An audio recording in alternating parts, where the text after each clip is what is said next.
we're talking about. Gotcha. So we're live right now with Ricardo.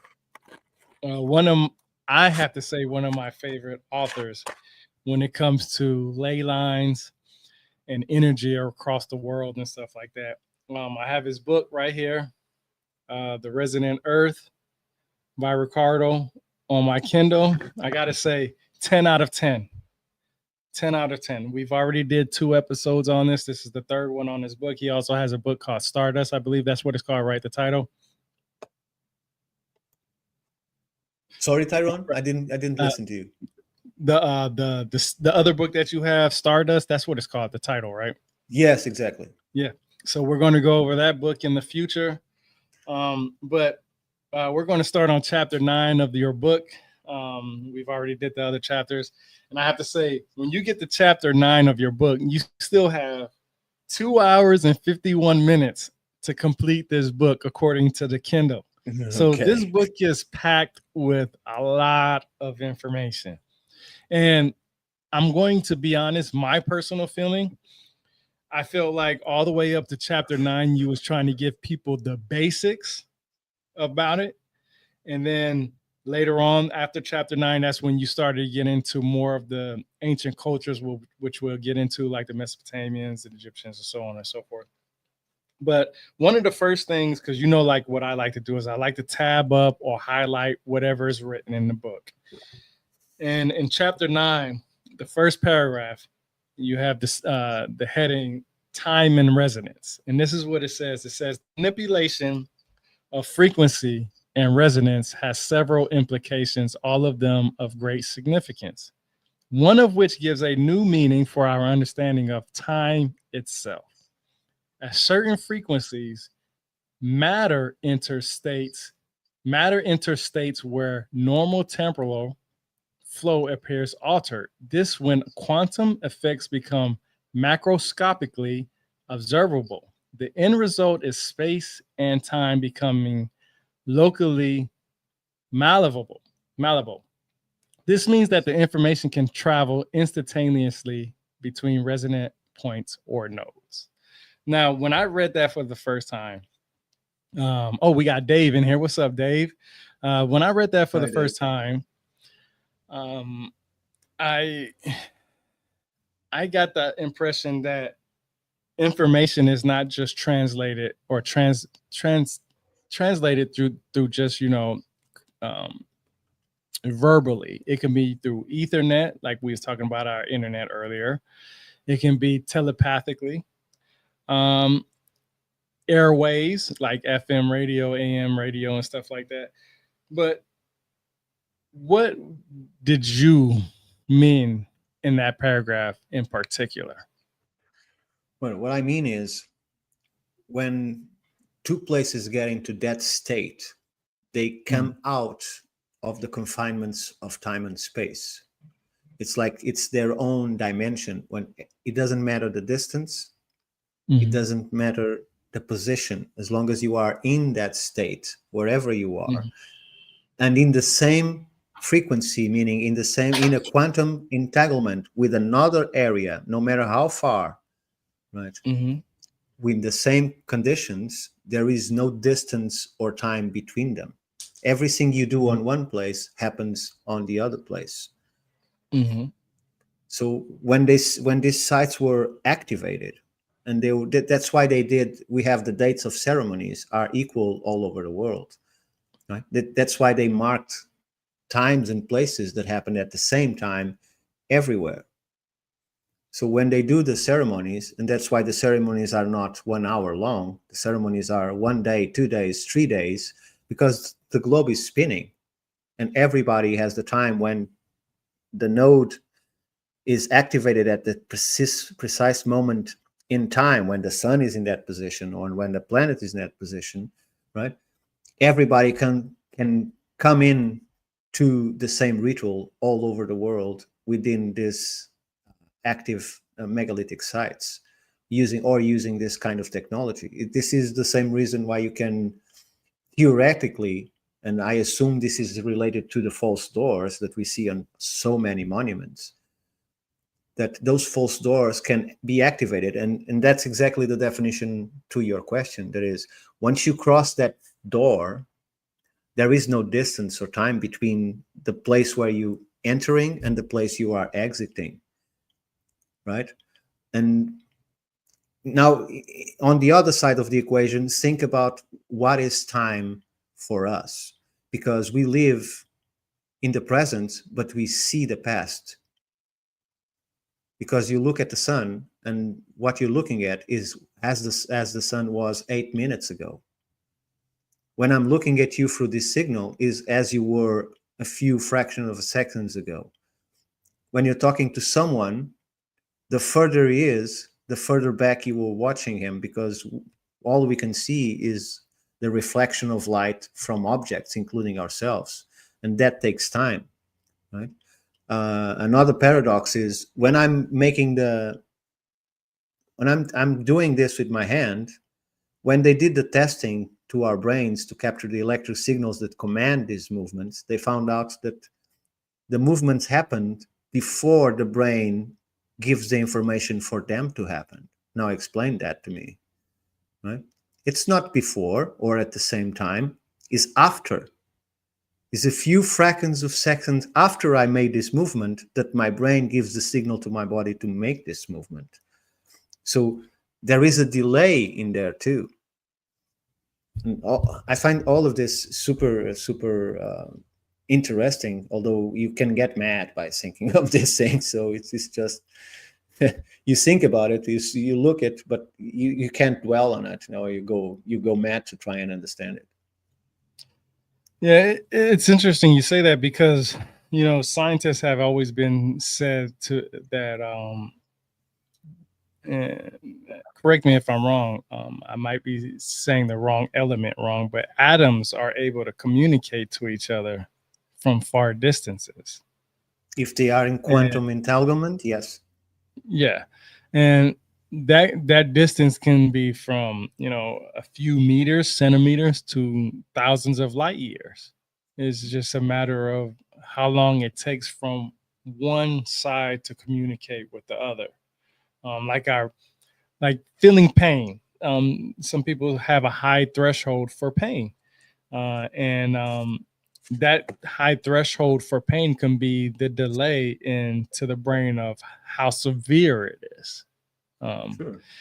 We've seen this many times in TV shows about astrophysics and space, but perhaps now it makes more sense for those that are watching. That is, if I'm here and you are there, or these are two different places, right? We are far apart, and this is just a 2D dimensional. But what happens when you create an entanglement is that you do this. So there is no longer any distance between them. They are the exact same thing. So that's why there is no time or space between them, because the laws no longer apply. It's like you create the condition for different things to be at the same place, occupying the same space at the same time. That's why it's hard to understand even when I'm speaking of it. But we have confirmed it many times scientifically that these things actually happened. Right. It's so interesting because this goes into, and I tell people all the time when I do these lives, I don't prep for these at all. All I do is just share what I've read. I already know what I've read. I already understood it because I do my due diligence while I read it. And the next tab that I actually highlighted in the book was, and goes into exactly what you was just talking about. You say, by leveraging the relationship between time and frequency, ancient builders and practitioners created spaces that could support practices requiring heightened awarenesses, introspection, or spiritual exploration. Now, this is interesting to me because you go on to say these applications not only shifted perception, but also allow participants to engage with broader, more connected states of consciousness. Now, this is interesting because when I read that part right there, I thought of the Akashic records. right? The Akashic records are out there. We don't know what they are particular. We don't know exactly what it is, but we know that it's a place that what we consider, what we would look at as the cloud system. It's a communication. When I get on to my computer, my time of me researching and trying to connect with the cloud system to get information is only given to me the moment I hit enter. But there's a delay in that information. Is that what you was trying to speak of as like the technological using the basic human aspects of what time could be or frequency? I'm not sure, but there is obviously a direct resonance on all of our creations.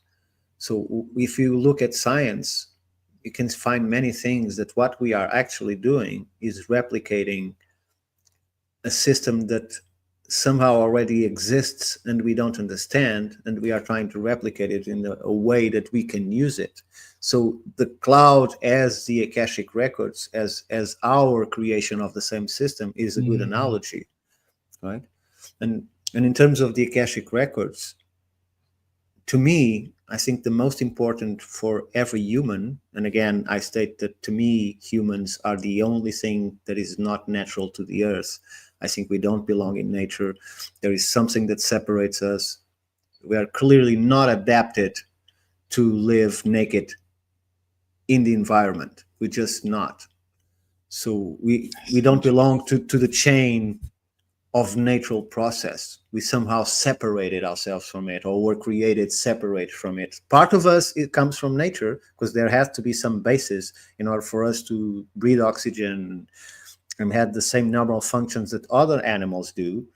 But in terms of consciousness, in terms of awareness, in terms of thought process, in terms of ability to access consciously to that Akashic record, we are completely separated from everything else. So that's why I tell that the best way for us to connect or to exist in a state that we are connected to that cloud is to bypass the brain. The brain is at the same time the antenna and at the same time the blockage to access that information. Because if we have to think, we are going to be wrong. That's interesting. Thinking. Okay, because now that you say that, that brings me back to Adam and Eve in the Garden of Eden. And by eating the apple, they start thinking. Yeah, exactly. The knowledge that was given to us, we understood that, and I know it means differently, the nakedness of ourselves was informed or given to us by knowledge of a serpent. Yes. And we know that serpents, snakes, we could just keep it simple, when they have a certain frequency through their tongues and the way they perceive the world through their, their own visual eyes, I guess you can say. But the reason why I bring that up is because of the simple fact that you said ancient practitioners use frequency altered environments to induce their frequencies. What did you mean by that? Like what did you mean by inducing? There are sites that most of these megalithic sites, and let me give you the example of both the city of Alatri and the Tarxian temples that are 663 feet away from the Al-Safliani Hypogeum. The whole corridor that takes you to the room where the main ceremony would be held is a tuning corridor. So those dimples that are on those stones, and this is not woo-woo, this is actually academic research. You can find in papers, you just look for the Tarxian temples archaeoacoustics and you'll find it. These orthostats that lead you to the final room, they all have dimples. And those dimples are located in places that are very much in tune to a normal human chakra points. And they all emit a very specific frequency that tunes your brain and your body to the frequency that will allow you during the ceremony to communicate with the site itself, with this cloud of information that this node contains. And that node will then allow you to not only receive information that is stored in the stones, it can also allow you to communicate with other people that are having the same ceremony on another point of the globe at a specific time. So what I mean by tuning is, and in the case of Alatri again, you have 9 gates, all aligned to celestial elements. All of those 9 gates, when they applied the technology that is a camera that allows to see the movement of molecules of air, and they use this kind of filter, or this kind of sensor, more correctly, to detect magnetic anomalies. And what they found in each one of these gates is at the height of a normal human's head, there is a magnetic vortex. And this is not woo-woo again, this is fact. There is a magnetic vortex that tunes your brain to 110 hertz. So what happens in that city, and is famous for it, is that people sometimes hear other people's thoughts. Or did you say something? Right? Or that people can, people can perceive other people's intentions or emotions because they are all in the same frequency. And we are talking about a place that now is not active because they build a massive cathedral right on the neurologic point, concentrating 99% of the energy inside the church itself. That's why on that church, you can put a 7-year-old child that never meditated on his life, and you just say, I want you to sit down quietly and imagine to you what is meditate. And in less than 40 seconds, that child is at the same level of meditation than someone that in India had studied it for 40 years. Because the energy inside it allows you immediately to put yourself into that state. So that's exactly, I think I'm answering to your question. This is how frequency helps you. Another interesting point to that is that in many sites, they use this camera to see what happens when a person enters in a state of meditation in these areas, what happens to them in terms of image compared to the site itself. And in Newgrange, in the outside megalithic walls of Alatri, what they found out is that people simply disappear. They became the stone. If you are sitting in front of the stone, when you reach this state, you cease to be in the image. You became the stone. If you are on top of the stone, it's like the stone grew and you are not, now the stone is bigger and you are now part of the stone itself. You become completely entangled with the site. So I think that answers to your question. This is all done by frequency. This is all done by frequency. And this is where it gets interesting. Sites aligned with celestial bodies, whether the sun, moon, or specific stars, create resonant fields that vary with natural cycles during specific times of the year, such as solstice or equinoxes. These sites experience heightened resonance, which influences time perception locally. For example, this is what you said. During solar alignments, a site's energy field resonates in harmony with solar frequencies, creating a field where time feels expanded or magnified.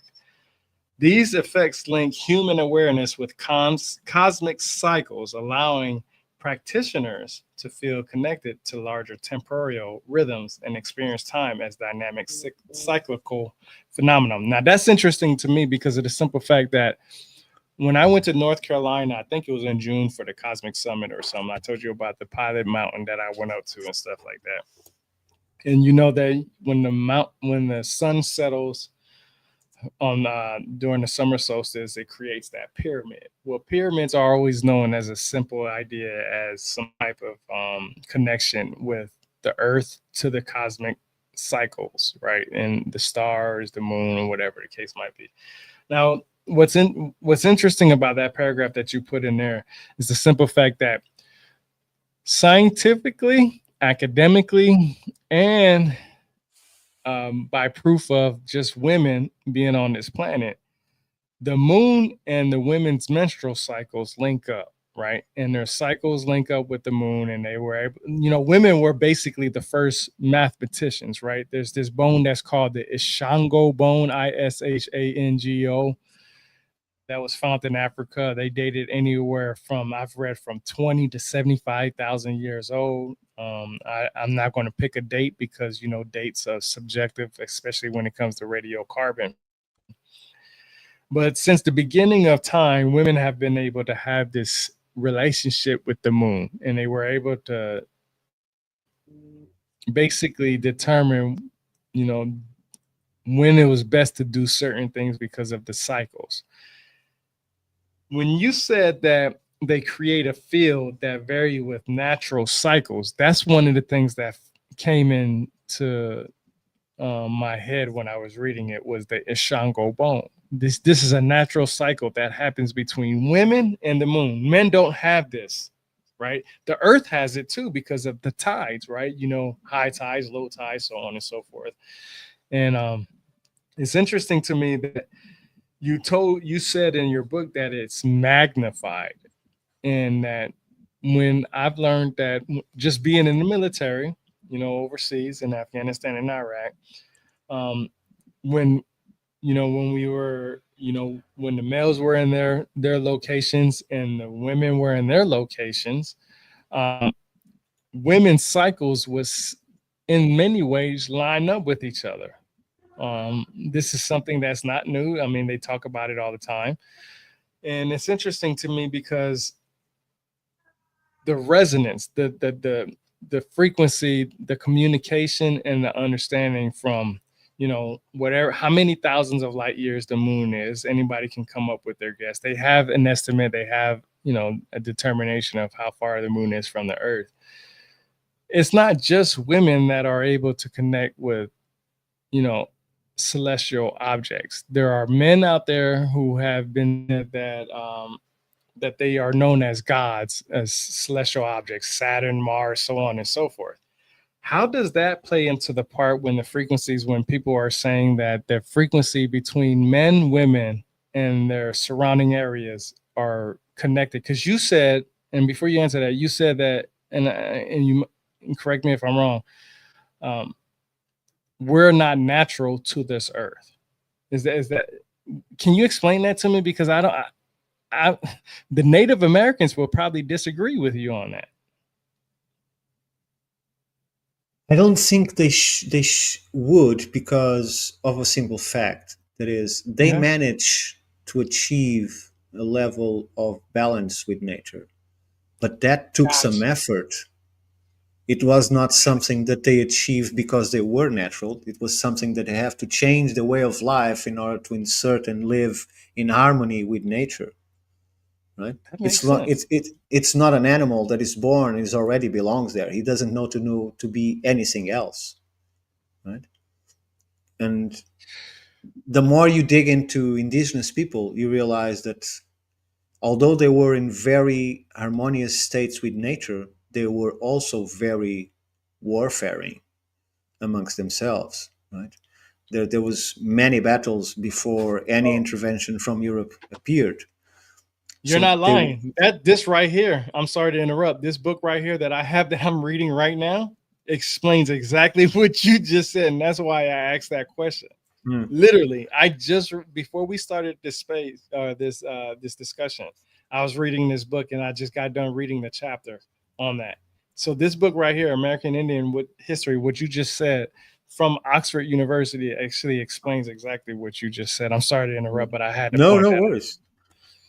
And in terms of our frequency, I find it interesting that when I started researching deeper around my 18 years old, 20s, and then I started having access to the internet and downloading everything that I could from the beginning in the old 64 kbyte modems.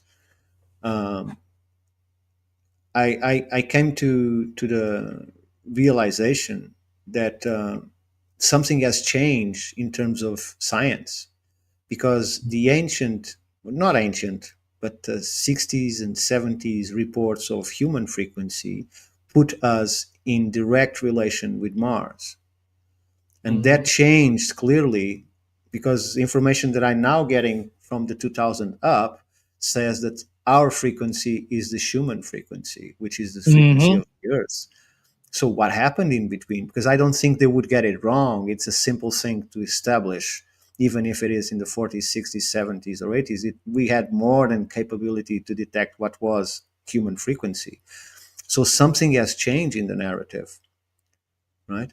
And I see that that happens exactly at the same time that we are being shown all of these possible ancient structures on Mars, like Sidonia, done by Richard Hoagland, and Dana White.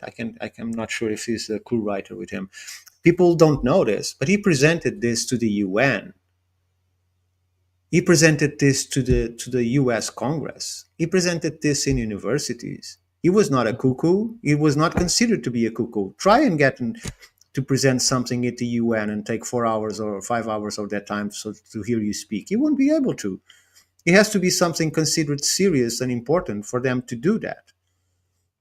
And he went there and he presented all his case about the constructions on Mars, right? And if you compare, I know we're getting off topic, but if you compare the Viking mission photograph of the first detected face on Mars, and I say the Yeah. first because we're found several more. That's not the only one, right? Uh, when you see those images and you compare it to the new so-called high-resolution images of the same mount, it's not the same face. It was completely destroyed. Something was sent, and this is my belief. I can change it, but it's my belief now because you can see the before and after. Right? What you see now has nothing to do with what Viking photographed. That one has as clear features as a statue, and the new one is just a barren mound full of sand on top. Has no features whatsoever, nothing. And you have the same angle, the same light, so there's no justification for it to be so different. It could be pareidolia, it could be a trick of light and shadow, as they told us when they showed that image, but it wouldn't change it to the point of what we see today in the new high quality images. Right? It was completely eradicated. And not only the information from Richard Hoagland and others that study this, as the frequency changed during this period, they took us completely, our minds, out of Mars into the Earth, right?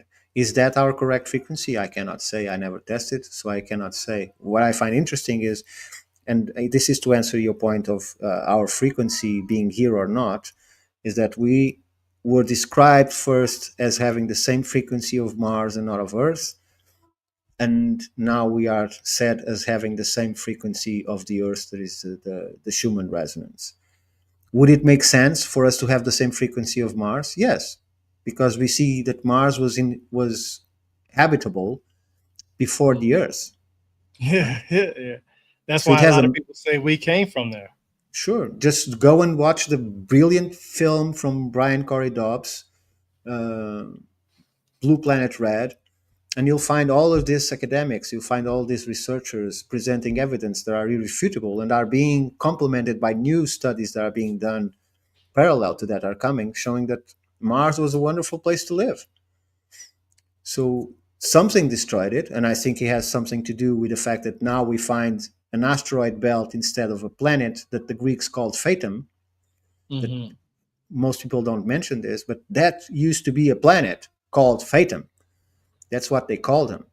It's Mm-hmm. in the annals of history, and it was between Mars and Jupiter, and now we have an asteroid belt. So whatever destroyed that planet destroyed whatever existed in Mars, right? Even the crater that is completely opposite side of the planet to the mount to the moon's mounds, where you find a volcano that is completely unnatural to the size of the planet. It was a massive impact from the other side that pushed all that out, right? That it's more, it's almost a double. I'm not sure, but I think it's almost the double of the Himalayas in terms of height. It's just absurd in terms of size in a planet that is smaller than the Earth. So something happened that destroyed that civilization. And if we have the means to transport ourselves to another place, we would come to Earth because it's the only other solution that we have. Right? This is all speculation, of course, but I think Yeah. I'm trying to answer your question in terms of No, who we no, are, in you're terms of right. frequency. You know, as much as I harp on Zachariah Sitchin and his information about the planet Nibiru and Anunnaki coming from there, he does write in his books about how the astral belt was possibly created by a planet that was um, possibly in our solar system, right? And it's interesting because of the simple fact that you give the idea that, and you verify what I've learned in the past, that there's possibly that there was life on planet Mars. Now, of course, every planet, I'm not sure if you know this, I'm sure that you do, that each planet, each constellation out there has some kind of frequency out there, that each planet makes its own sound. Basically they have that, and that's been recorded scientifically, academically, is put in peer-reviewed articles and all this other stuff. And you actually talk about that stuff kind of in your own way, in your own ways, in this book, so that it's obvious that you know about this. What's interesting to me is the fact that there are many different frequencies out there that can help with meditation, right? I've been told that, what was it, the Rothschilds, if I'm not mistaken, that they changed the frequency sometime in the music, sometime in the past, and that's why the music is the way it is now. It's not so far as being what it was as far as classical music as today, and so on and so forth. I still listen to a lot of classical music. I listen to classical music today. I still listen to classical music in the past. And I'm going to listen to classical music in the future. And I love hip hop. I love hip hop a lot. I love rap I love rap music, hip hop music, R&B, and stuff like that. When I start paying attention to people who take these musical beats from that time frame of whatever hip hop version that you want to listen to from the 90s till today, and they translate or use more real life instruments like violins, pianos, guitars, and so on and so forth, the music sounds much more beautiful. Even when you listen to the most hardcore rap song out there, like, and I'm just going to name one song that I'm not sure if you ever heard of it, but No Vaseline with Ice Cube. If you ever listen to that song in the classical sense, it sounds so beautiful. But when you listen to it in its original format, which Ice Cube played it in, I understand your point. it sounds harsh. So, do you think that no matter way do you believe that the way the music is presented in today is, if it's used in a frequency as far as classical, if the frequency just changes a little bit, do you think it can go from good to bad or bad to good? Like, Well, can it change if people's ideas and I'm thoughts? not sure if it is before that or after in the book, but you'll find a part when it speaks that a frequency can determine your emotional state, right? So, and when your emotional state changes, your frequency changes, right? The same way that when you are nervous and hateful, your whole body resonates completely different when you are in complete bliss and and in a highly state of peace. They are two completely different things. And my problem, and I told you this before, although I know that there are good artists out there doing good music in their own style, I think that most music in that regard, especially new music, the very lyrics, the music itself is made to disrupt you. It's not made to put you in a state of calm and bliss. It's made to create a response, an emotional response that involves action and not reflection. So when you listen to a music, for instance, let's look at Bach. Bach wrote music for specific churches. He didn't write music for the Catholic Church. He wrote music for specific churches. And this is completely different, which means that when you play that music on that church the right way, right? And remember, they use pipe organs because it's the only known instrument that can create the trident of frequencies, right? It can create the bass, the mediums, and the high pitches, right? So When you play that music on that site, the church itself will have its own music being played. So that's what happens when they record these musics and they go put it into a program. They found out that the music is being played, but the church is playing another music above it, because the resonance creates its own melody through the structure and sacred geometry of the site. And all of this is amplified by the node, because these churches are built on top of ancient sites that had these energy points on them, right? There is also the fissures that cause this micro seismic action constantly that creates a resonance. There's also the movement of underground water that enhance all of this energy, right? So when you look with these cameras capable of detecting these magnetic fields on one of these churches, it's every crevice is filled at the maximum that the sensor can capture. If it is red, it says everything is filled with red. There is not a blank spot inside that church. It's concentrating all that energy inside. So using your idea of most people speak about the bells, that they took all the bells and they changed the frequency of the bells. You have to think that how did the Catholic Church grew? How it became so popular? How it became so hypnotizing to people, right? Because there's a lot of people speaking of someone that was a savior or someone that has good writings to we should live our lives for. What happened is inside these churches, because of the music played inside of these churches, because of where they are built, that are ancient pagan sites that people are already used to go to have these ceremonies. Inside these spaces, people sense a sensation of bliss, of contact with the divine, right? We are placed into a frequency that makes us feel like that. So when those bells that were tuned to a specific frequency rang, if you are the smith, the hammer is not going down. If you are the sewer, you are not going to make another line. You have this drug addict attitude to get up and go into church because you want that feel of dopamine. You want to be in there and feel that sensation. That's why people gave everything they had to the church, because they were involved in this. And then suddenly, all the world erupts in war. And so we don't no longer have use for people to be under the domain of this Christianity peace. We need people to separate themselves from that and become aggressive and balanced, because we need people to go to war and kill other people they don't know and for no reason other than to be ordered to, right? So they changed the bells and they changed the churches themselves in terms of what music is played inside. That sensation is no longer a constant, and that's why they changed the bells. They say because they needed the metal for the effort of the war, but we know that most of them were either buried or just broken into pieces because they didn't want it even to melt that kind of metal.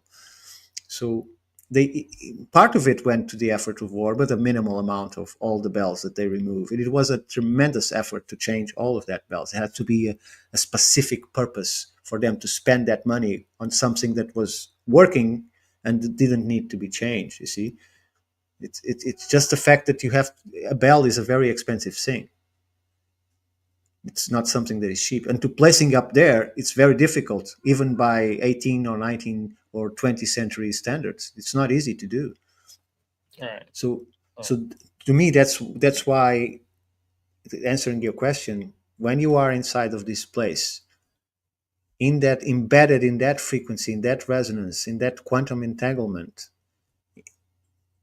after the standing waves are created inside, you have this sensation of bliss, not because you are putting yourself to it, but because you are compelled by your own frequency into be embedded in that state. Right? And if you resist it, then you have those people that became completely insane and they say that they are possessed. Yeah. Because your body doesn't understand what's going on, and it's like fighting a drug. You get crazy when you see. So it's not the explanation for all of those events, but it can help some of them. Why people get crazy inside the church or during a ceremony, because they are fighting it. They don't want that sensation. Right. You know, you said that when you mentioned the emotional the emotional part.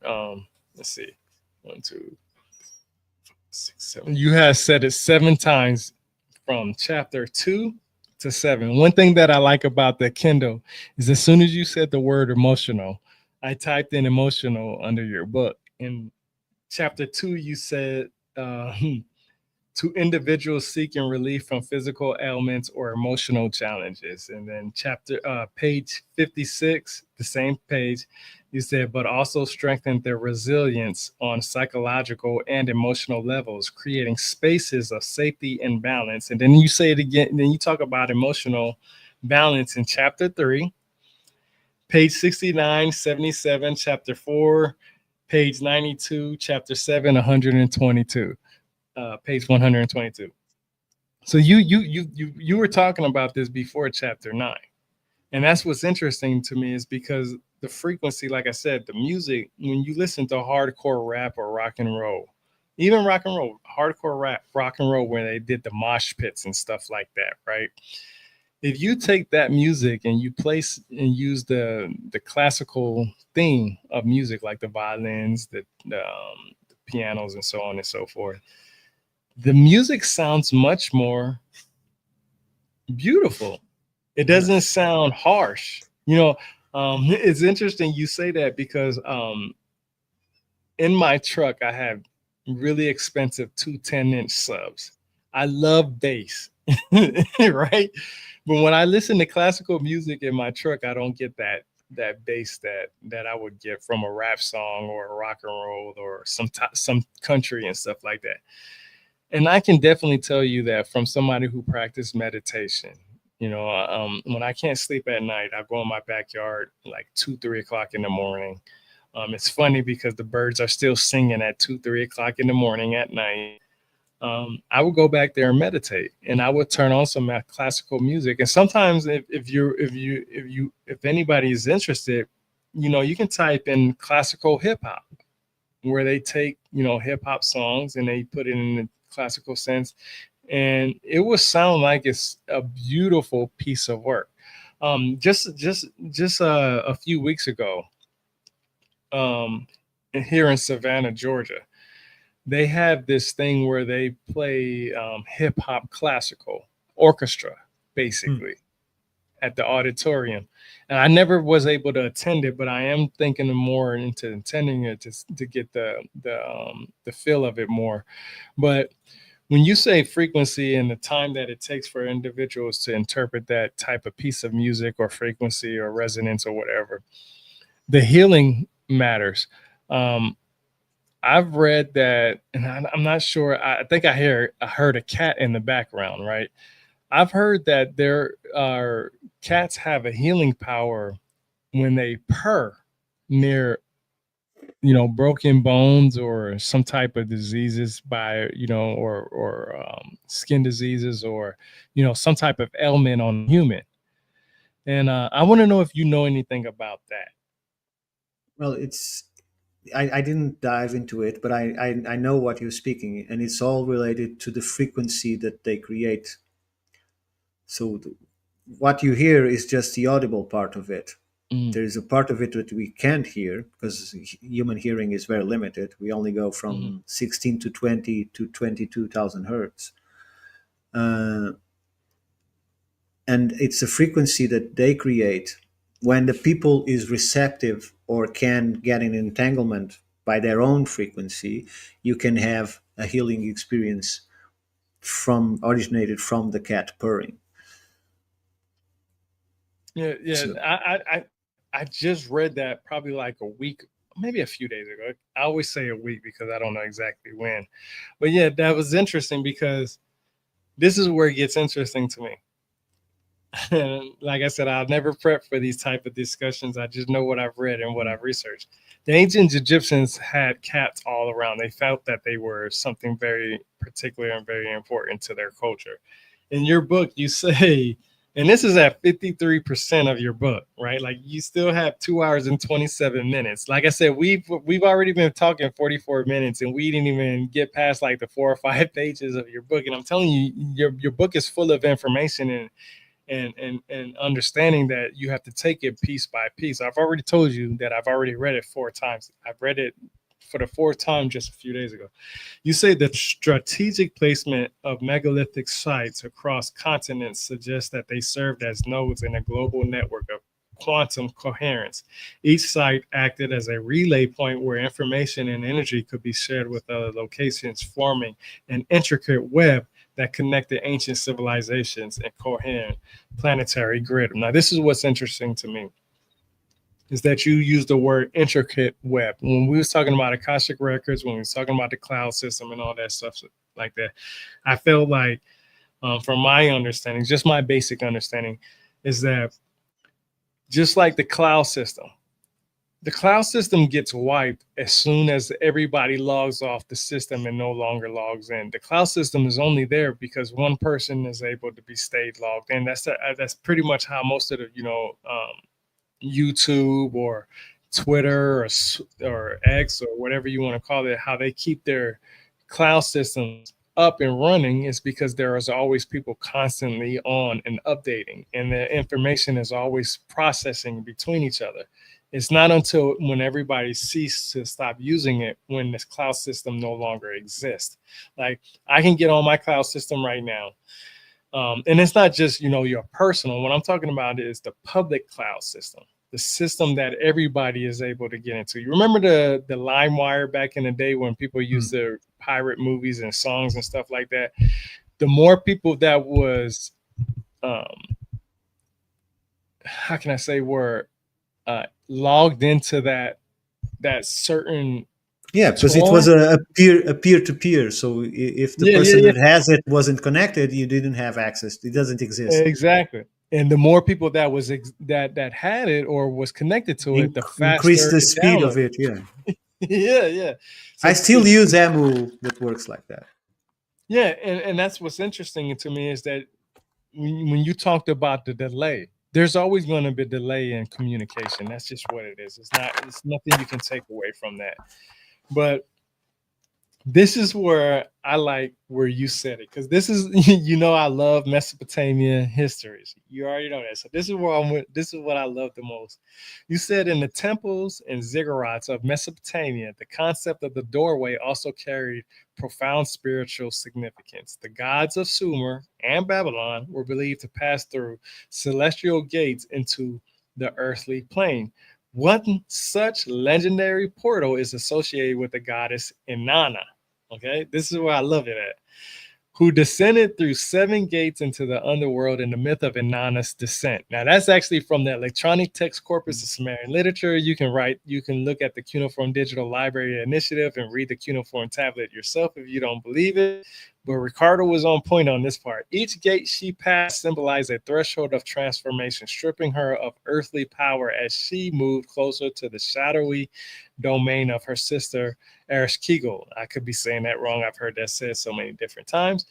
But while not explicitly a false door, the imagery of gates and thresholds in the myth parallels the symbolic role of portals in connecting the material and divine worlds.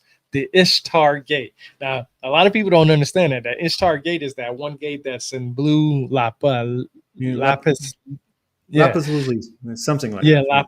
It's a blue. It's a famous doorway that a lot of people are known to, and all you have to do is just Google the Ishtar Gate. But though a literal gate embodies the idea, it was not merely an entryway, but a spiritual passage that lined with sacred imagery of lions, dragons, and bulls, resonating with divine protection. The symbolism suggests that doors and gates were seen as places where mortals and gods might commune, where the veil between realms grew thin. What do you mean grew thin? That I have to know what you mean by that. Because again, as we started this conversation, there is no distance on that gate. It is on both sides at the same time. You cross the threshold of the gate and you are immediately on the other space. You don't have to travel between them. And I love the part when she goes into different states as she's coming down, because that's exactly what you feel when you're doing meditation. Because you start going increasingly into the state of mind to achieve that point where you feel one, right? It's not like a snapping of the fingers. Right, It's right. right. It is a process. That's why setting is important. That's why if you are, it's harder to meditate if you are in the middle of a quarry with huge machines doing huge noises around you than being in a garden at 2 a.m. in silence, listening to the birds and classical music. So you can imagine the steps that you have to go through to be from one state to the other. And the threshold is exactly what it means. There is no distance. Imagine Stargate, the Mm, movie or the series. When that membrane is active and connecting two places, there is no distance between them. There is no time. It's just crossing the threshold and you are there, right? mm, It's that's why they differentiate that from actually going the 7 steps into the inner world, which could be your own self inner world. It's different from going to one place to another. One thing is an inner voyage and the other thing is an actual physical voyage from one point and the other. And that is replicated again by the goddess Amaterasu in Japan. The legend is very simple. It's like the sun that is the goddess hid herself into a cave because she was discontent with humanity, mm. right? And all the gods came into the entrance of the cave, asking her for reconsider and bring light back into the world. Um, it the funny thing of mythology is there is no other way to explain it besides diffusion, Mm. because this in practical terms, because if you think in spiritual terms, then there was something connecting everybody at the same time, no matter where they were, into the same quantum entanglement of resonance and mind state, of frequency of your mind, right? Because they all got to the same conclusions, right? And that's probably what I'm trying to explain through the whole book, is that these places were not just uh, a place to bury your dead, that Mm. the cult of the ancestors is not to worship your ancestors, it's to actually be in a place and in a state of mind that allows you to hear their messages, allows you still to communicate with something that was left behind, that was in vibrationally imprinted, and this is a scientific term, into the crystal matrix of the stones itself. Just keep in mind that in 1 inch of a sarsen stone, there are trillions of crystal matrix, trillions. And all of them have an unlimited space for storing information. We are doing it in lab. We're trying to put information into crystals and we can't find the limit. They keep receiving more information into it, which we don't understand because all our processors or our memory chips have a limit. That's why some people have 8, sometimes people have 16 gigabytes of RAM, sometimes 32. Mm. There is a limit. In Crystal, there is no limit. They haven't found it yet. They just keep pouring terabytes of information into it and they can't get to the limit. What about So the brain? the rain, The brain doesn't have a limit either, right? well, we haven't found it yet, but I fear when we enter in discussing in that terms about the brain, we are once again falling, to me, into the trap of thinking the brain is the solution, that the brain is ourselves. And I think that the brain is only there to regulate your body and to work as an antenna. So Mm. imagine someone someone speaking on the radio. You won't find the guy that is speaking by opening the radio. He's Mm. not there, right? So the same way that I think that we are not in our brain. In fact, Rupert Sheldrake has one of his argues with scientists is the fact that he, as a biologist, he knows as a fact that memory to this day was not found to exist in the brain, no matter how many times they tried. It's not in the brain. Your memory It's not in the brain scientifically. They never managed to prove it, that when you are accessing a memory, that your brain is doing something. Mm-hmm. So where is your memory? Right? The brain is merely accessing it. And so there's people that remember everything, that have this kind of synesthesia, because their natural frequency allows them to be in constant contact with that information. They can remember everything they've seen because they have that connection. Most of us, I, for instance, I have terrible memory. So otherwise it is excited by a sound, a smell, a context. I will not remember my past very vividly. I can after, if that synapse is connected, if that button is turned, I can that access that information. But in normal state, I can't. I just don't remember it. Right? I keep moving from subject to subject, from action to action, and I don't remember what I did on that day 10 years ago. I just can't remember. So my so I'm used to listen that living with you is like living alone, because we speak about things Yeah. that you don't remember anything. Yeah, but I'm here at the present. I'm living the present as being the only time that I have to exist, right? And I'm being as good as I can in this present. So the fact that I don't remember what happened last week or 10 years ago, it doesn't make me less attentive now, because that's what I'm living, is the now is all that it matters, is here The and present. now, right? So but it depends. I got to point this out. Shout out to William. I've had a discussion with William, very intelligent guy. He's into physics. He says he loved hearing about other people, what other people think. And I got to tell you, William, please go get Ricardo's book, The Resonant Earth, on Thank you. Amazon. You can get it on Kindle. Um, you'll be surprised about how much you'll love hearing what Ricardo has to say in this. But he brought up a question. He said, if the brain is an antenna, what is it tuning to? Can it be tuned? And this is where it kind of struck me with curiosity. DNA has a lot of information. You can have something, if you have a child today, that child can have um, uh, traits from somebody in your timeline that was from thousands and thousands and thousands of years ago.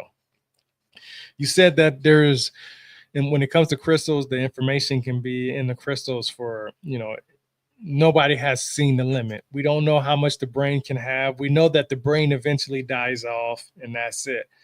But DNA lasts for, you know, as long as we can possibly remember, and it holds all kinds of information. Do you think that that frequency affects DNA? Yes, and science has shown it many times. You Can can you explain it? actually, well, they've made tests projecting frequencies towards DNA cells, and they can change that according to the frequency that they are being received. So, if you imagine, for instance, biologically, again, let me get back to this, and I want to go to the question from William. Thank you for it. Is, again, there is not one shred of evidence that there is the ADN that makes your body to look as you do. There is not one. They use that to say, oh, Mhm. ADN explains why you have that body, why you look like you look, why your face is what it is. That's wrong. There is not one test, one paper, one scientific evidence that points that it is ADN that rules what your body is. What you have is a morphogenetic field around you, and that is what creates your form. Maybe that is part hereditary from your parents. That would explain it, but it's not DNA. DNA cannot do it, because DNA is, as you said, and well, is just another database of information about the body, how to grow your organs, how they work. It's like the manual for your brain to act. It's like the ROM, and your brain is the RAM, right? For people that don't understand computers, the ROM is the actual memory that doesn't matter if you shut down your computer, when you turn it on, it knows what to do because that's stored on the ROM. It's a permanent memory. And RAM is the memory that is constantly changing by whatever is being done at any specific time or place. So the ADN has the information of how it works, how it functions. It doesn't have the information of the shape that you will take on the outside that is regulated by your morphogenetic field that is around you, that some people for many years have called it the aura or whatever. That's your magnetic sphere of influence. Sometimes you are reaching further, your energy expands, and it can be palpable, felt by other people. Sometimes it shrinks in you, and it's a very small thing. In regards to what William asked, it's the answer is a big yes. That's exactly what this technology does. It tunes your brain to specific frequencies, and this has been used for bliss and for war. The Russians tried to replicate the technology of the castle of Gorparello, for instance, or the ancient city of Gore, where they have these hypogeums that are underground rooms placed on nodes, and they built a specific tower on top of it. And when sounds complete the trident of frequencies, it resonates from the tower and creates a sphere of influence. So what happens is the Russians tested, they found out that this frequency was compressed waves of 4 hertz, because uncompressed waves of 4 hertz into your body will cause you the sensation of bliss, of contact with the divine. But if you compress that same frequency, you have loss of limb control, madness, hallucinations of your worst fears. You become extremely irrational and incapable of thought, right? And so that's why reason this castle was attacked for 6 generations without end, and never anyone managed to took it. Because as soon as they got into the sphere of interference, they start fighting with one another. They start throwing their weapons into the floor. They start raving like maniacs because they were affected by this. And the Russians tried it. And the fact that they don't use it in the battlefield is because they found out it affects everybody, their soldiers and the enemy at the same time, because they couldn't modulate it. So they abandoned that idea because it was affecting everybody. That's why it's not used today. But still, the Americans have these tanks with these sonic cannons on top of it that they created to disperse large groups of people in manifestations or whatever you want to call it, right? They haven't used it a lot, but they created it and they know it works. The problem is you might actually kill people with it. Mm-hmm. So the brain is exactly tuned. It's tuned by music that you listen to. If you listen to music that induces you to rage and to aggression, you will feel that rage and aggression. If you listen to music that is soothing and calming, you'll be calm and relaxed. If you choose to attune to that, you can also listen and not let yourself be affected by it. And that's interesting you say that, because Benjamin, he said this a few minutes ago. He said, we are tuned to the dominant resonant frequencies. You can practice tuning and tune your brain using tuning forks. That's basically what you're saying, right? Like you have tuning forks. I actually have, I keep them here, believe it or not. Whenever I sometimes get too excited, I take out my Chinese meditation balls, and they have their certain sound. I don't know if you can hear it. Yeah, You're doing it. I've heard some people say that if you can do it to where it's not making a sound, that's when you're tuning into the frequency within the, in these in your hand. And some people say that they're supposed to make sound, so they're supposed to distract you from what's going on all around. Different ideas, different theories. I actually got these from China. I bought them from a Chinese company. I have their little thing right here. I think the sound that these meditative instruments or objects create, its focus, its point is to make you focus on that specific sound, right? And if you focus on that, all the rest disappears. It's like a helping instrument to allow you to remove yourself from the physical world and Right, focus right. on one thing alone, right? Uh, Mhm. and you mentioned the person that commented mentioned tuning forks, and they are a perfect example to what you were asking me before about time and space and frequency. Because if you put two tuning forks separated that are of the same tuned to the same frequency, and you hit one, the other one, without being touched, will start to resonate as if it has been hit too, and nothing touched it. It's just a matter of tuning. It's just the fact that it's made to tune at the same frequency as the one that has been hit.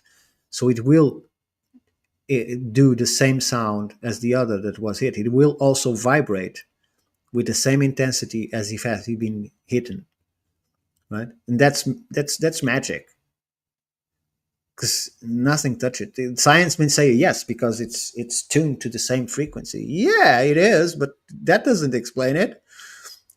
Why is the metal vibrating? It wasn't touched. Mhm. It's just sound going on through the air, right?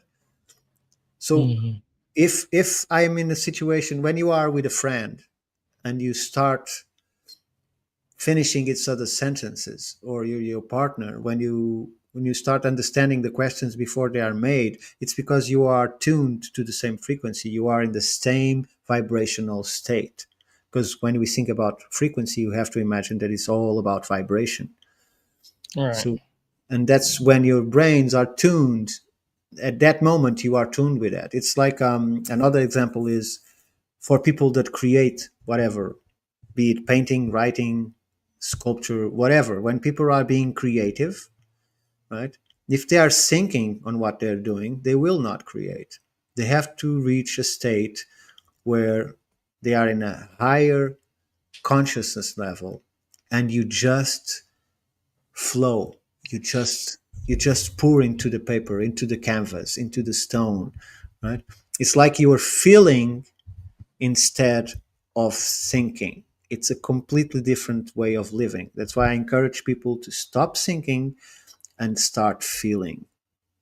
Some Yeah. people will not be able to do it, because if you are in the street and instead of thinking, you are able to be in a state of feeling, you will start to understand other people's faces. You'll start to understand that something is good, something is wrong.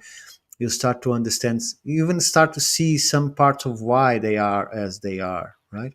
So you get to a point, you see all these illuminated people, they speak of, when they talk to people, they talk to them as if they knew them, as if they understand completely what they're saying, and they are still able to tell them, yes, but it's probably time for you to remove from that position and come into this that I'm trying to explain to you.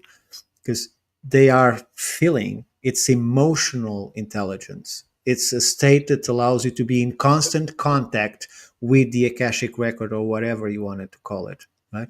That's Right. how you don't need to think to answer anything.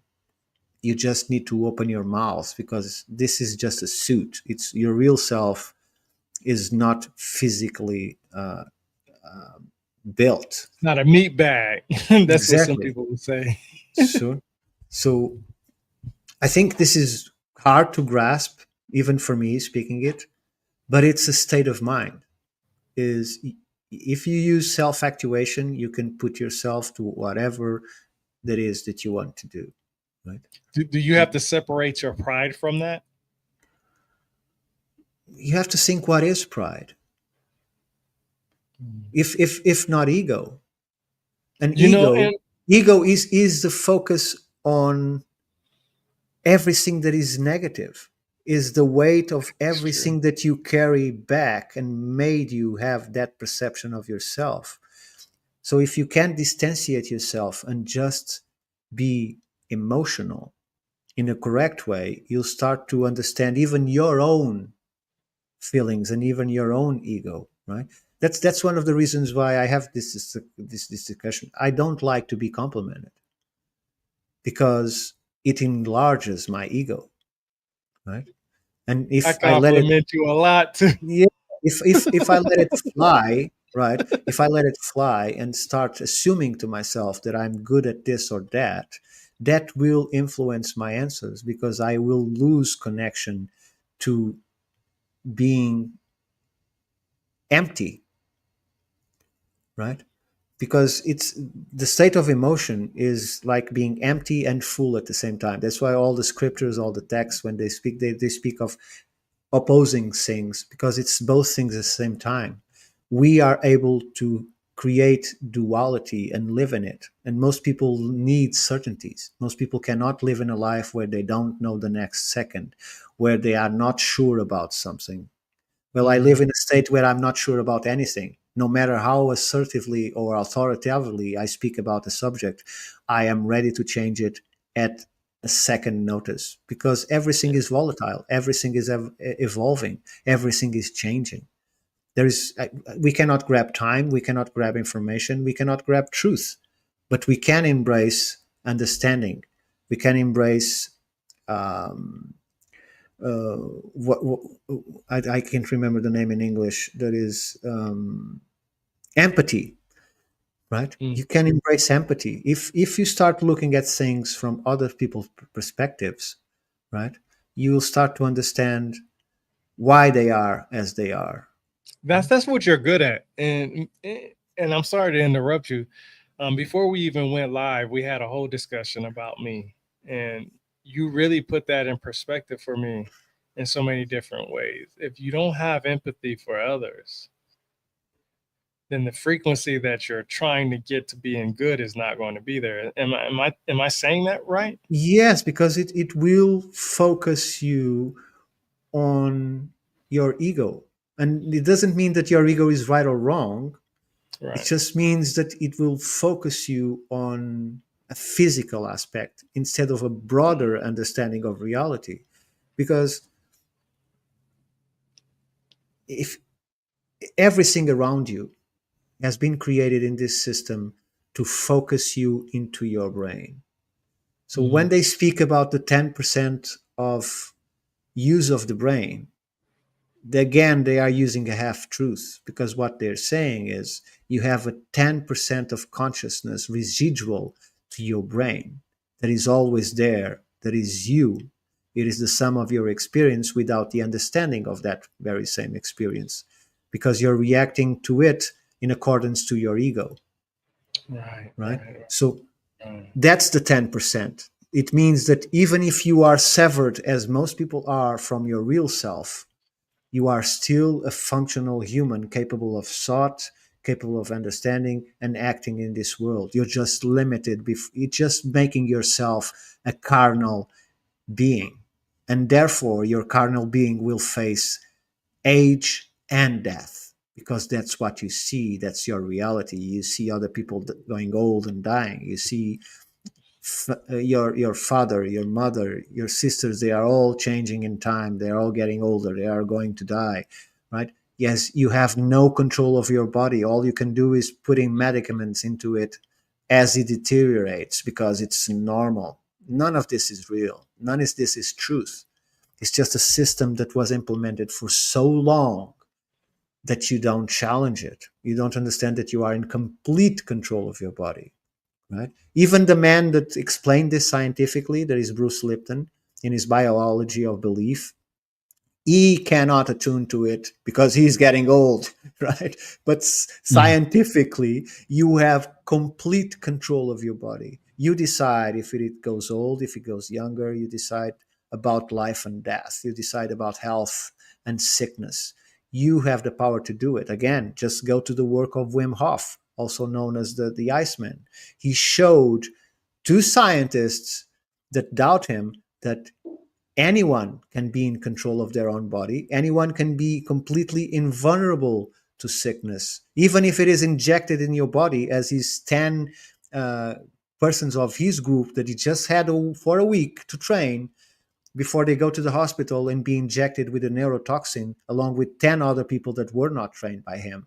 The other people stayed up to 3 days in the hospital in serious condition, while the others, none of his 10 students of 1 week of learning had any symptom at all. Nothing. They all injected with the same neurotoxin. Right? Mm-hmm. We are in complete control of our body. The problem is to believe it. That's the real problem. How to believe in such a thing when everything else tells you otherwise, right? Because everything around you, your culture, your family, your news, your religion, everything tells you otherwise, that you are just here and you have to take whatever life gives you, when that's not the truth, right? Yeah, that And is. if all of us learned to control ourselves, if all of us actually managed to stay in the perpetual state of self-awareness, that this is just a body that we control at distance, right? We'll be as good in it as we are in games, right? Like GTA or Yeah, yeah. right? Because Battlefield 6 that I'm playing right now. yeah, exactly, whatever, right? Because that's what we do. Again, is from the beginning of our conversation, we keep creating things that mirror what we think is reality. And the virtual games, especially the games that I like that are open world games, allows you to go into another reality and be something completely different. Although I, on those games, still don't like to kill everybody. I don't like to kill the animals. And there's people that go in there and it's like there's part of them that they feel free to do whatever they want because it's just a game. Mm-hmm. Well, let's bring that theory to our existence, right? As Bill Hicks said, this is just a ride. Yeah, So enjoy it while you can. to lose time being worried or being offended, or it takes us back to the dude when he says, well, yeah, man, that's just like your opinion. And that's all that is. And that means that our understanding of others is also that. It's just one opinion. Mm-hmm. So Yeah, yeah, it gets so deep what you say because you have 16 chapters in this book. We went through so much already. Um, One of the chapters that I like the most is because of it just struck to me was chapter 15. It was the songs of construction. hmm, He said, this is perhaps the most controversial chapter in this book. And I loved it. When you started off with that, first of all, the title was interesting, the songs of construction, right? He said, I, for one, am not a great supporter of this possibility. However, since possible in scientific terms, I could not ignore it. Basically saying what you've learned you couldn't ignore. You say you go on to say, I do not support it because it's the one achievement from all those in this work that would be more difficult to prove or reproduce with our current technology. This because while science says it's possible, it also says that it requires such control and precision that becomes nigh impossible. Now, this is what you were saying. If we can control ourselves, this is basically what you were saying, right? Like what you was just saying comes into this chapter 15 in your book. And when you get to chapter 15 of your book, you still got 50 minutes left in your book to read according to Kindle, right? So there's a lot of packed information in here, right? And William already said that he enjoyed the information, right? And and he says, "Get at me on Battlefield 6." I'm gonna have to hit him up on that. It's interesting because you said the construction methods used at ancient sites might have been taking advantage of sound and resonance in ways we're only beginning to understand. Evidence suggests that they could have used acoustic levitation through standing wave generation, molecular reorganization through specific frequencies, stone softening through resonant frequencies, and energy focusing through geometric forms.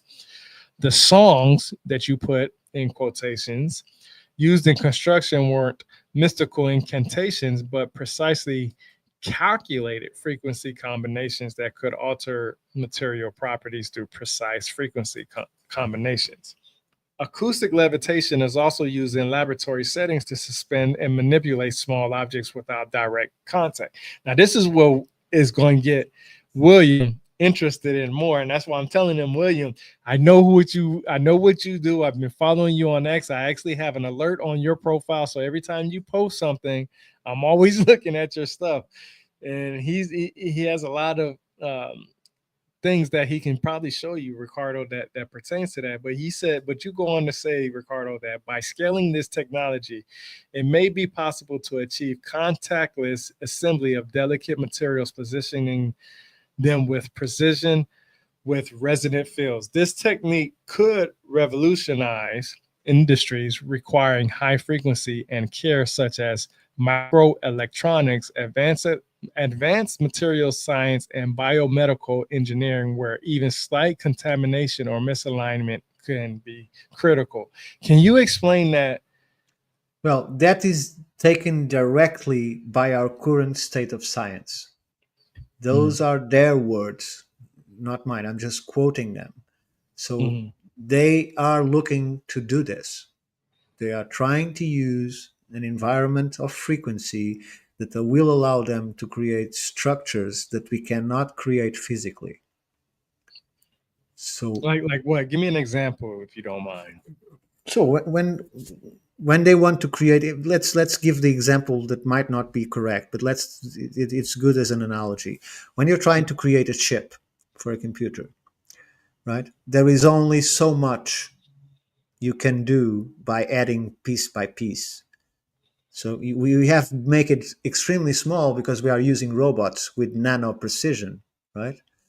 But if you want to create that item in an environment that is not limited by physicality, you start to need to put it in a state that takes us to the beginning of our conversation, where it is no longer physical, so the limits no longer apply.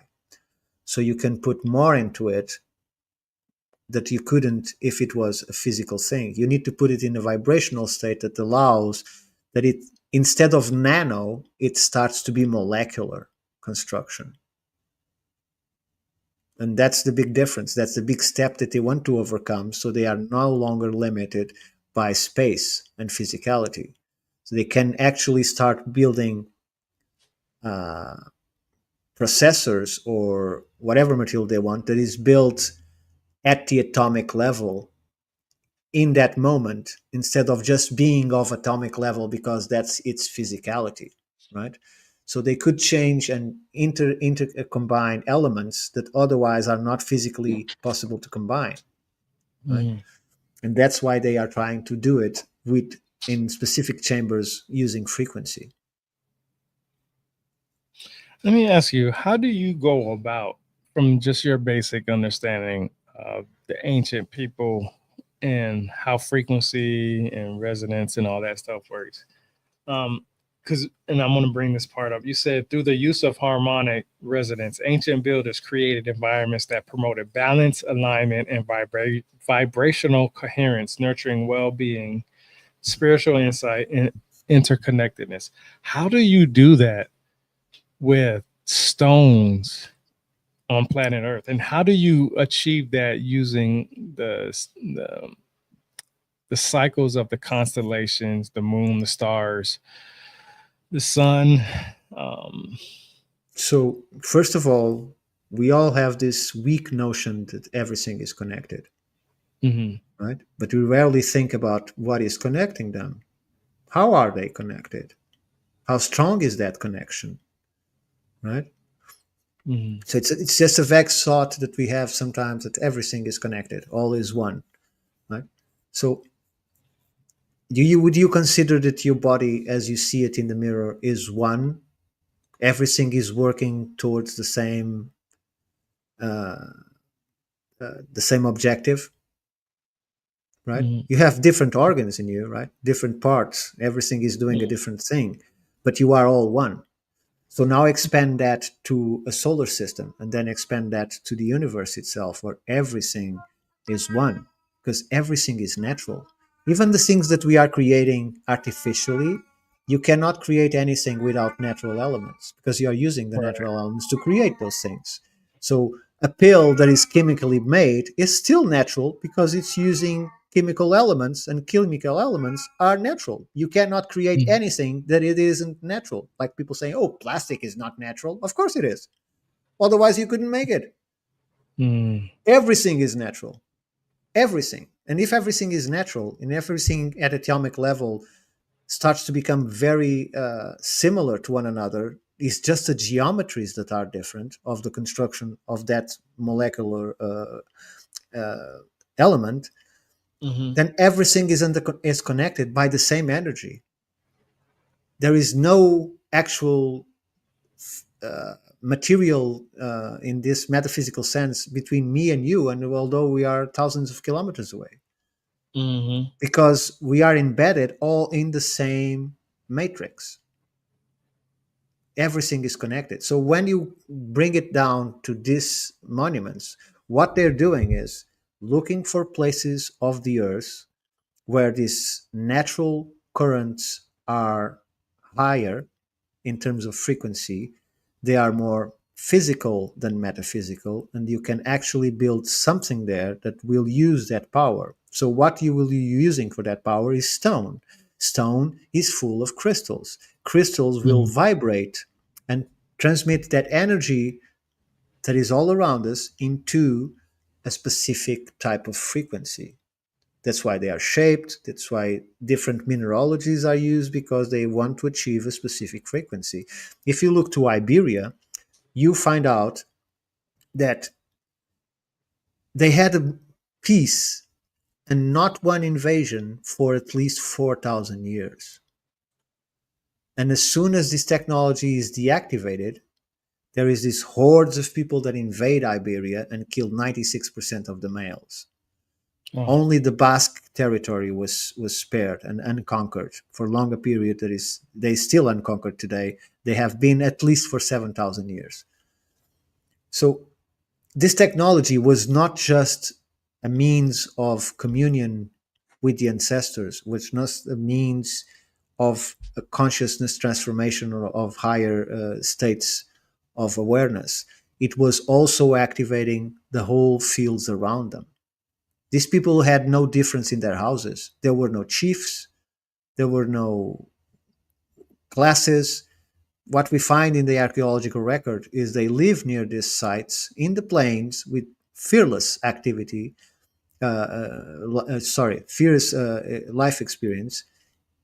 They fear no enemies. And as you found out for sure when you look into Summer, until the exact same point in time, Summer, Iberia, they are now founded in France, and they are now studying this in England. There were no weapons. These people knew not what a weapon was. They had arrows and bows, but that is used for hunting. What I mean by weapons is an object whose only purpose is to kill another human being.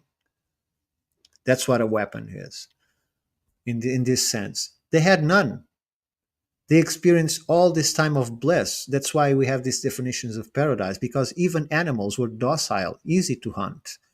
Everything was embedded in this thick layer of frequency, and these monuments were all spaced in equal distances to keep the effect. When you look at the Karnak site, where you see those kilometers of stones, what I see there is somehow when things start to fade, they needed to create an amplifier of the signal. So that was a specific line starting there in the south and going all the way into England. That part, for some reason, became weaker, and they fortified that energy line with all of those tones as condensers and amplifiers of the signal. This is just one of the explanations for it. So the fields will yield much more production. The animals will be docile, right? Have you ever thought, for instance, how was the wolf tamed? Have you tried to tame a Mhm. wolf by giving him food? It doesn't always Nah. work. Yeah, that ain't. He Yeah, I was comes just and reading eats, about and after the food, he starts thinking, how I'm going to eat you. Let me call you a brother. that. So this all happened because these animals enter into this line of influence that creates what you read in the descriptions of paradise. Exactly the same Mhm. descriptions. It is no accident that the Moors, when when they were attacked by the Templars in Sintra, and they had their castle right up into the mountain, they said, "We will not fight here. It's the only time during all the wars of the Crusades that the Moors decided not to fight." They said, "This to us is one of the 6 paradise lost on earth, the only one we know about. So we will not spread a drop of blood in these sacred grounds." And their chief mystic gave the key, the symbolic key, whatever it was, to Gualdin Pais, that was the leader of the Templars of Portugal and the leader of that army. There was no fight because they knew that there are specific places on Earth, still on the 1100s, that have this ability and were still active in this sense. Right? There are special places. And these special places were translucid to all over the world through this megalithic culture that enhanced them, took care of them. Right? But after 4,000 years, do you think they still knew how they worked? They were working and they're doing the ceremonies, but the knowledge of how they work must be just in a few, very few people. It's like Christianity. You have that fervor at the beginning. Now we are all Christians, but no one knows what that means. Right? It's just, are you a Christian? Yeah, yeah, I'm a Christian, but you don't practice anything, or you don't even necessarily ever read the Bible. It's just something you say, right? So when the technology was lost by a cataclysm, that I also wrote a paper about it, the 4000 BC. There's no one knew how to make it back, and I think that's the start of the story of the Grail, because the Grail is this information, is how to heal the land, how to make the land fertile again, how make the animals docile again, how to open the spiritual ways to the people again, because this technology was lost, and they went all the way into the east looking for a place that was not affected and still active, and they still knew how to work these structures. So I'm sorry, I'm going way off track here, but Nah. I was following you. Because you're right. You know, because we covered your book already, and now I'm on the part where you have the notes.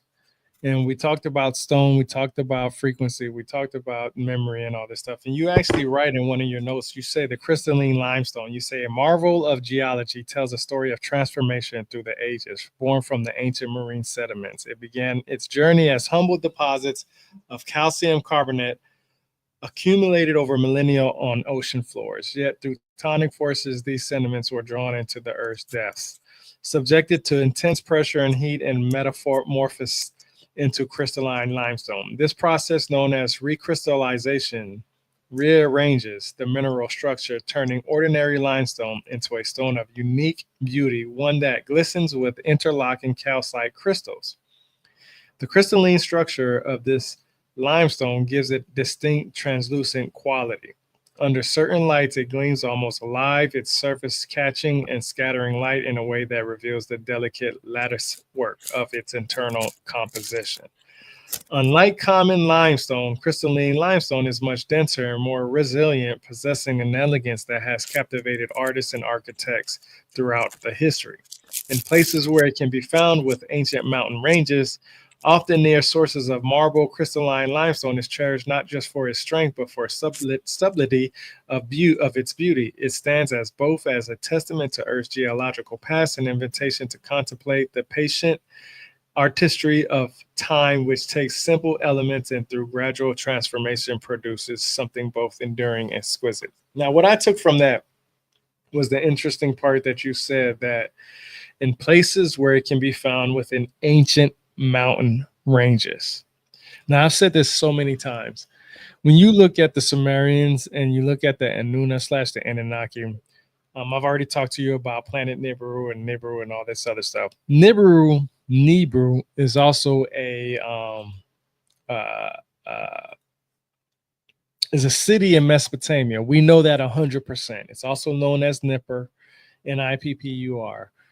What is not guaranteed is that it's a planet that orbits our sun every 3,600 years. So I'm not going to get into that. But what's interesting is that you talked about memory and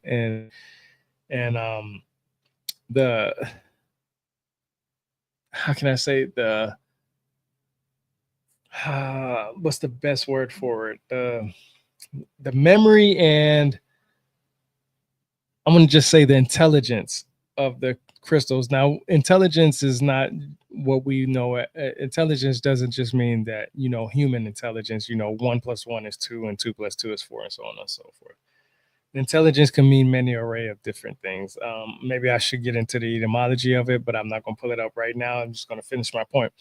When you talked about the artistic views of these crystalline limestone, this is the same type of limestone or crystalline limestone that some people have in their houses when they're doing crystals, when they're doing like chakras or tarot cards, because I have tarot cards right here that has all this stuff in there. But what struck me interesting about that was when I read your book just for the fourth time a few days ago, I was watching the new Superman movie. And you remember, I don't know if you've seen it, but in the beginning, he's healed by the crystals and all this other stuff and the frequencies and all this other stuff that's around him. Superman has always been known to have this relationship with crystals, right? And his healing comes from the sun.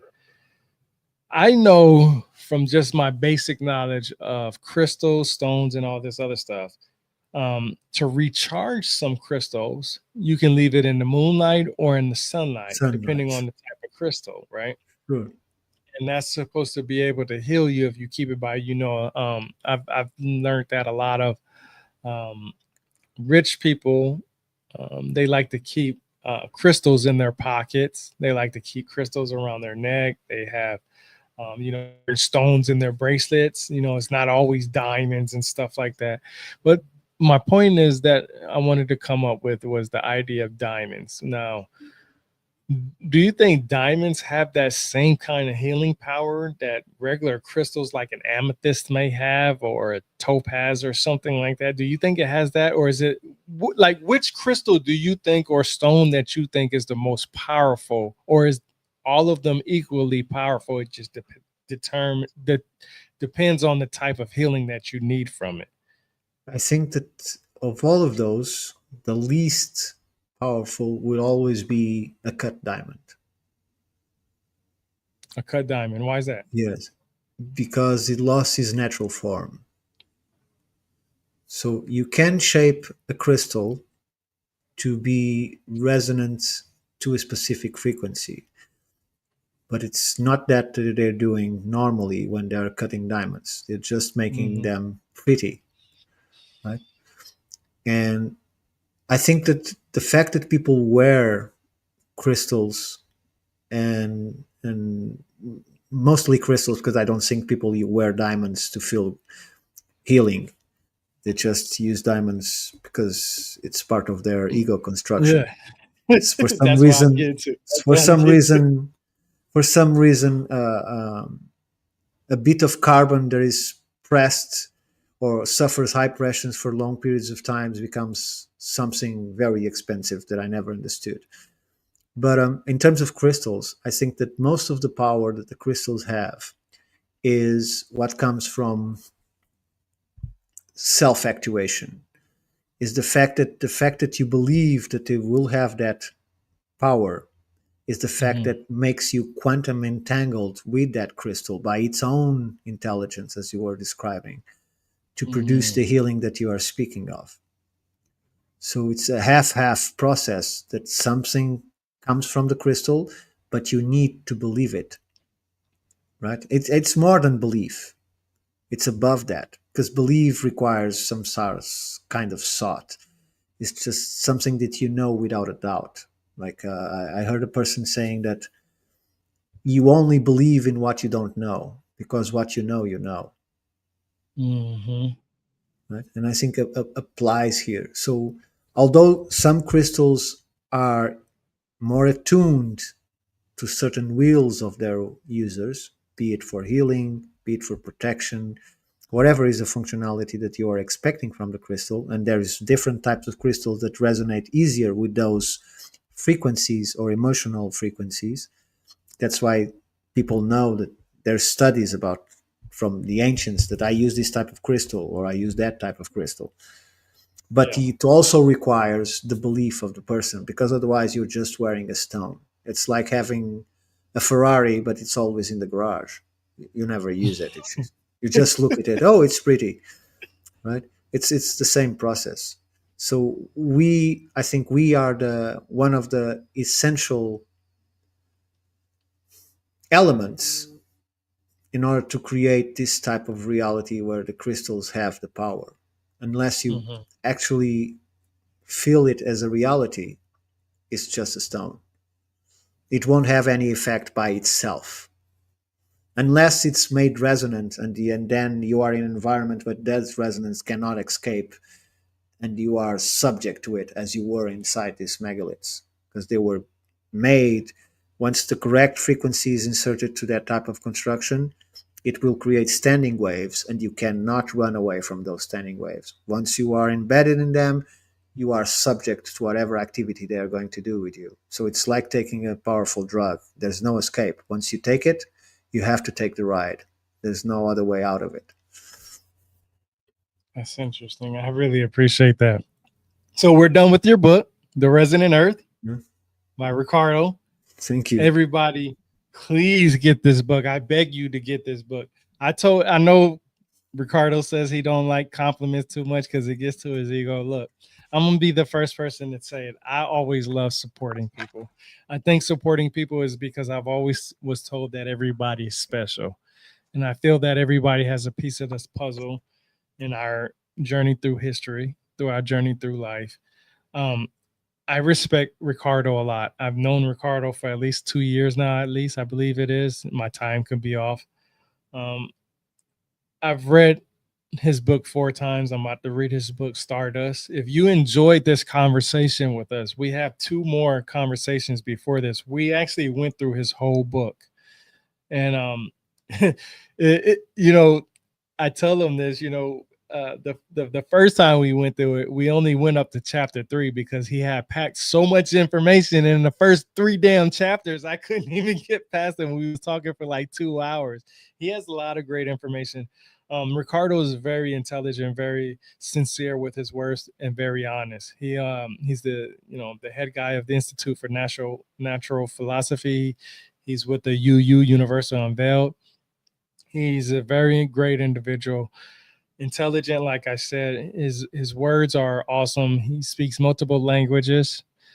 Great individual. Like I said, I can't wait to meet him. He's an individual that would tell you the truth and tell you in a way that's very, very, very,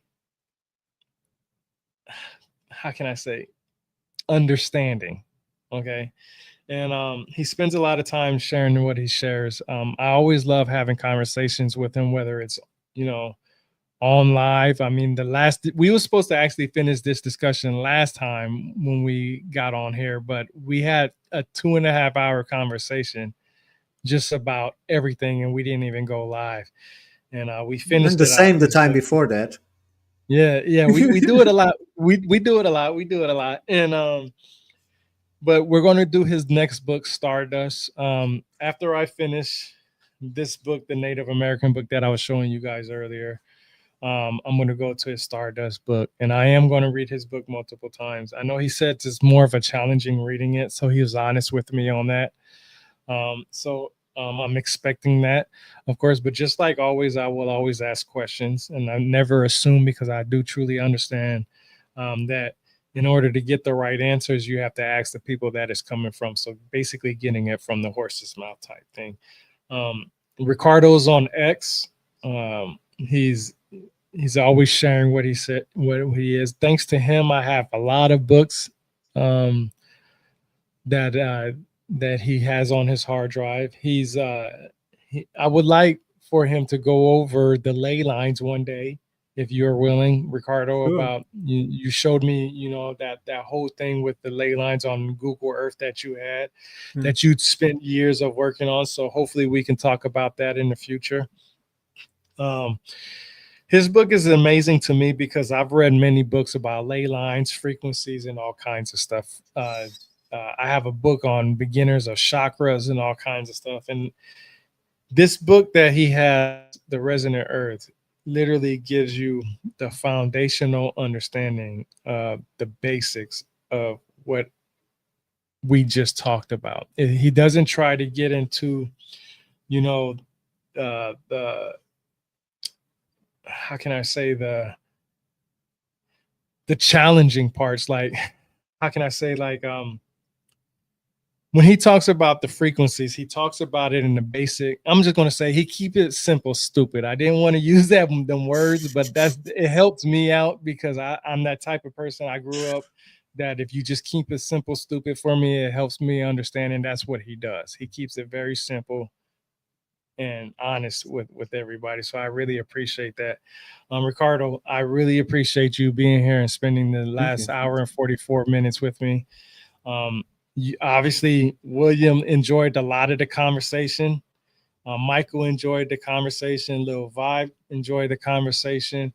You know, we had about 85 people watching. Of course, I don't have many followers on my YouTube, but it's not about the followers. It's about the information that's going to get passed. And I'm always going to promote his information. And I'm actually in the middle of writing an article based off what I've learned on Ricardo, and I'm giving them all credit for it because it's a very extensive article. It's something that I've taken and compiled all his notes and all the notes and highlights that I got from him.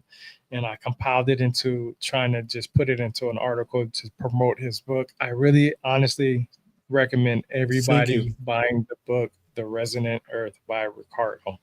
Once again, I appreciate it. Ricardo, tell them wherever you can find all your other stuff at. I know you have, you wrote articles and you wrote all these other publishing stuff. So yeah, tell everybody. Sure. So you can. So my tag on X is as you see on the screen. So feel free if you need some book or anything to DM me, and if I have it, I'll share it freely, of course. You can find some of my papers in the Institute for Natural Philosophy, Academia Edu. So my last paper is the old copper mines of the copper mines of the old world, which I just found out today. It's doing in the 3% more viewed papers on Academia Edu right now. It doesn't mean much, but there's not many people looking at one document. So the fact that it has 160 views or whatever, it means that it's already on the 3% most viewed papers. You can find it there. So you have the two books, this one, The Resonant Earth and the Stardust. And I recommend everyone to go and look into either our Ferris magazine that you can find on our website, this institutefornaturalphilosophy.org, and to the Universe Unveiled podcast that is also sponsored by the Institute and doing beautifully, that you can find on X under that name. You can find on YouTube too. So check those things out. And thank you very much for allowing me to come here and speak about my book once more. So I'm very grateful for that. Thank you, Tyrone. I'm grateful for you, bro. I'm gonna be honest with you. I don't know too many people who I consider my friend, and I do consider you a true friend because I do come to you about a lot of the stuff that I have, even offline. And you've always been honest with me, so I do appreciate that. Anybody that wants to know where Ricardo's at, please just go to his website. Go to his. I won't say what you want to hear, but I will say what I think you need to hear. So no. That's what friends should do. You know what I'm saying? You don't want somebody to tell you what you want to hear. You want somebody to tell you the truth. And that's what I really respect by you. And I appreciate that. I'm going to close this out. Like I said, Thank you everybody for listening to us and being here. Buy the book, get the book. I'm telling you, if you can't get the book in December, I've already came up with this idea. I'm gonna start giving out some giveaways, and I've already have Ricardo's book on that list of giveaways. So if you're in the need of wanting to get a book, I will buy you the book personally. I'm going to figure out how I'm going to go about this to give everybody the opportunity and chance to get a copy of his book. But I am going to do giveaways on whether it's Kindle or hard copy, I will personally buy you a book. Just look out for that in the future. Christmas is around the corner, and I do love helping people, promoting and supporting people, and that's just what I do best. And you will, if you just, you don't even have to just understand what I'm trying to do. Just know that when it comes to support, the hardest thing to do is finding the right people to support you. So I'm going to support you, and I'm definitely going to do some giveaways on your book, Ricardo. So be on the lookout for that. And everybody, I appreciate you listening. Thank you for coming in.